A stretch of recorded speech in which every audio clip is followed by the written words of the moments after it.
I am the tofu golem. Please enjoy the video. You start by powering up and removing the face gasket. This exposes the lenses so you can work precisely. Once done, use a small blower to dislodge loose particles before touching any surface. Make sure you wear gloves or clean hands to avoid oils. Next, lightly moisten a microfiber cloth with lens cleaner. Never spray directly.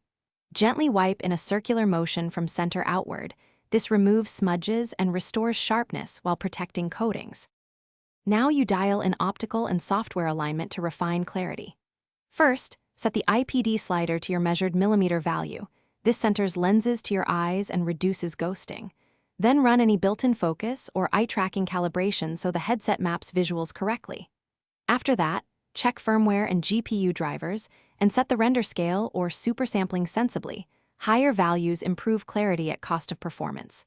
If text still blurs, toggle asynchronous finish by ensuring physical fit and verifying results in real content. You should reseat the headset so the lenses sit parallel to your eyes. Small height or tilt changes make big clarity differences. Then try high-contrast scenes or text to confirm sharpness and tweak IPD or lens distance incrementally.